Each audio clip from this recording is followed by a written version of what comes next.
Comment économiser 400 € de comptable?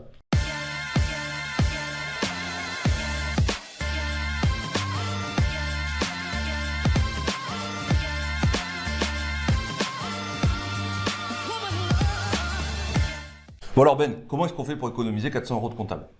À un moment, c'est bien de se poser la question, ça fait pas de mal non plus. On va te donner une astuce aujourd'hui, en fait, qui va te permettre de repousser la fin de ton premier exercice. D'accord? Alors comment ça se passe? De toute façon, il te faudra un comptable pour toute la durée de l'exercice. Mais au début, il se passe pas toujours beaucoup de mouvements. C'est-à-dire que tu vas peut-être avoir quelques dépenses, quelques clients, mais t'as pas une énorme activité pendant on va dire les 6 premiers mois. Et nous, on va t'expliquer qu'en fait, un exercice fiscal, un exercice social, La clôture des comptes, quoi. Exactement. Ça n'est pas forcément au 31 décembre de l'année. On pourrait croire que en fait, tout se fige au 31 décembre. Alors, c'est pas obligatoire. Ce qui est obligatoire, c'est de fixer déjà une date. Quand tu crées ta société, tu fixes une date. Là, on parle de vraie société. Dans les statuts, tu fixes une date de clôture. Et puis, on a le droit, en France, d'avoir un premier exercice un peu plus long. Alors, c'est quoi les règles? C'est que c'est 23 mois maximum et que tu ne peux passer un 31 décembre qu'une seule fois. C'est ça. Donc, imagine que tu crées ta boîte le 3 février de l'année en cours. Ton exercice, ton premier exercice social, il va se terminer le 31 décembre de l'année d'après. Dans presque 2 ans. C'est ça, quasi les 23 mois, quoi. Voilà. On peut aller jusque-là.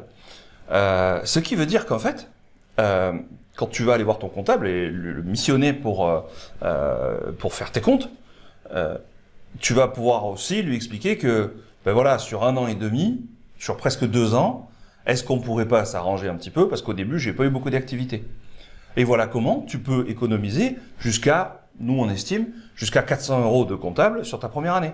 Et c'est quand même la première année, on sait que c'est l'année où c'est bien de faire un peu des économies. Tu sais que nous, on essaie de toujours optimiser. C'est une bonne idée quand même de faire des économies aussi sur le comptable, même si on aime bien les experts comptables et qu'on en a et qu'on s'entend très bien. Effectivement, tu peux proposer de le missionner sur ces 2 ans, mais qui te fasse payer que l'année et demie de la fin, tu vois, et pas le début. Donc c'est important que tu le gardes en tête parce que si par exemple tu crées ta société, je sais pas moi, en juillet ou en août, en fait, si tu fais rien, le 31 décembre, tu as déjà la clôture de ton exercice. Ouais.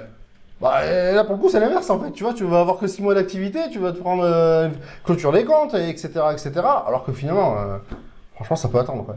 Par rapport à là où t'en es, ça peut attendre. Alors, il y a des sociétés, il faut pas attendre 1 an et demi ou 2 ans, tu vois. Si tu fais beaucoup de chiffres, il y a beaucoup de mouvements. Pour X raisons, il peut y avoir des raisons dans lesquelles il ne faut pas attendre 1 an et demi, 2 ans. Tu veux te payer des dividendes, par exemple? Par exemple, ouais. effectivement. Mais quand même, dans la majorité des cas, repousse ce premier délai. Surtout que tu as droit qu'une seule fois à faire ça. Ouais. C'est pas tout à fait vrai. On peut rechanger à d'autres moments, mais le fisc, ils n'aiment pas trop. D'accord? Donc, voilà. Pour la première fois, il n'y a aucun problème. Après, voilà, fais un peu plus attention quand tu voudras rechanger les dates de clôture. Donc voilà, ça c'est super important. Et d'ailleurs, fais très attention si tu récupères des statuts, entre guillemets, ce qui n'est pas forcément la bonne chose, ça dépend où tu les récupères.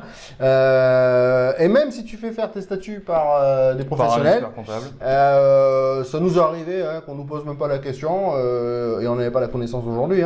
Et société créée, et la date de clôture, c'était le 31 décembre. Et, on l'a créé le 4 juillet. Voilà, et donc du coup, heureusement que nous, après, on a appris pas mal de choses et qu'on a modifié ça nous-mêmes. Voilà, donc astuce importante, et ben voilà, c'est gratuit, profites-en. C'est ça, premier exercice, tu peux le rallonger. Et si c'est pas prévu dans tes statuts, que ta société elle est déjà créée, tu peux quand même modifier tes statuts.